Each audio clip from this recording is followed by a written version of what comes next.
Le livre de Mormon. Qu'est-ce que c'est et pourquoi est-il si important pour les membres de l'Église de Jésus-Christ? Les Mormons, ou plus exactement les Saints des derniers jours, membres de l'Église de Jésus-Christ des Saints des derniers jours, étudient la Bible comme tous les chrétiens. Mais ils croient aussi au livre de Mormon, un autre témoignage de Jésus-Christ. Pour eux, il ne s'agit pas d'un ouvrage se substituant à la Bible, mais il va de pair avec celle-ci. Comme la Bible, il s'agit d'un recueil d'écritures. Parlons un peu de ce que sont les Écritures. Le mot « écriture » signifie « écrit sacré » ou « religieux ». Les Écritures sont rédigées par les porte-paroles de Dieu, les prophètes. Bien que Dieu instruise ses enfants et communique souvent avec eux par la révélation personnelle, lorsqu'il les instruit en tant que peuple, ces prophètes compilent ces événements et ces enseignements afin qu'ils profitent à tous. La Bible est un exemple de livre d'écriture.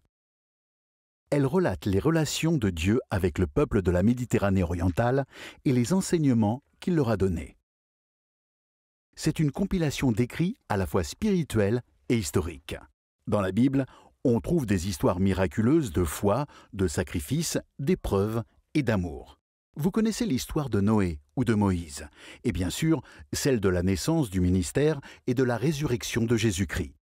Ces histoires et événements ont été conservés et transmis de génération en génération. Ils ont ensuite été compilés en un livre d'écriture, la Bible. Initialement écrite en hébreu et en grec, elle a été traduite en anglais et dans des centaines d'autres langues. Mais qu'en est-il de ceux qui vivaient dans d'autres régions du monde? Quel genre de rapport Dieu avait-il avec eux? Dans le livre de Jean, Jésus révèle à ses disciples « J'ai encore d'autres brebis qui ne sont pas de cette bergerie. Celles-là, il faut que je les amène. Elles entendront ma voix et il y aura un seul troupeau, un seul berger. » Certaines de ces brebis sont celles qui habitaient les Amériques anciennes. Le livre de Mormon est une compilation de leurs écrits sacrés sur de nombreuses générations. Ils avaient des prophètes qui, comme ceux de la Bible, ont tenu un registre des événements spirituels et historiques durant des milliers d'années. Et comme pour la Bible, ces histoires ont été conservées et transmises de génération en génération. Elles ont aussi été compilées, ce qui a donné le livre de Mormon, un autre témoignage de Jésus-Christ. Comme la Bible, le livre de Mormon est une compilation d'écrits à la fois spirituels et historiques, rédigés par les prophètes de Dieu. On y trouve également des histoires miraculeuses de foi, de sacrifice, d'épreuves et d'amour. L'événement majeur du livre de Mormon est le récit du ministère de Jésus-Christ auprès de ses autres brebis. Peu après sa mort, le Sauveur est apparu aux habitants des Amériques anciennes en tant que Seigneur ressuscité avec un corps de chair et d'os. Comme à Jérusalem, Jésus a enseigné son évangile aux habitants de cette région et ils l'ont mis par écrit, puis transmis aux générations suivantes par l'intermédiaire de prophètes. D'où le livre de Mormon tire-t-il son nom? Qui est Mormon et quel est son rôle dans ce livre? Au IVe siècle après Jésus-Christ, en Amérique, vivait un prophète et historien du nom de Mormon. Il fut chargé d'abréger tous les écrits tenus et transmis par les prophètes dans cette partie du globe. Mormon a gravé cet abrégé sur des plaques d'or dans une langue que son peuple appelait l'égyptien réformé.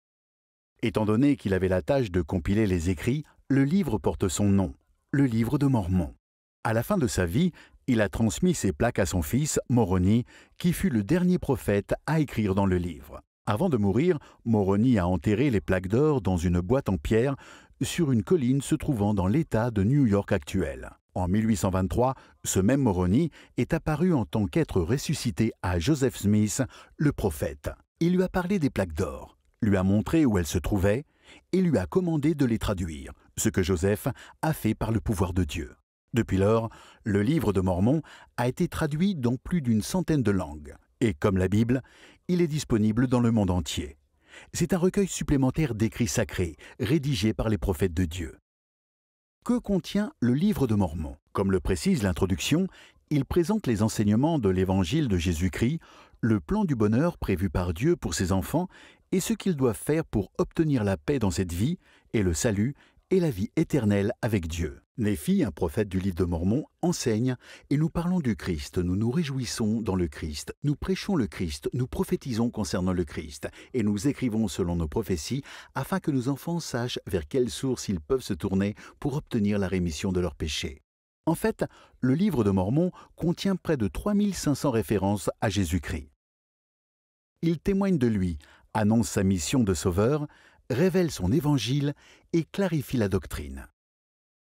Comme la Bible, qui contient l'Ancien et le Nouveau Testament, le livre de Mormon est un autre testament de Jésus-Christ. C'est un autre témoin des relations de Dieu avec ses enfants dans une région différente du monde.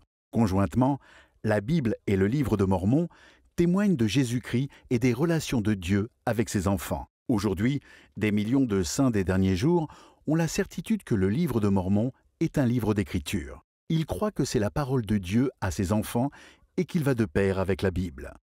Dieu aime ses enfants. Il veut qu'ils apprennent à le connaître, lui et son Fils. Il leur a donné les Saintes Écritures afin de leur montrer le chemin.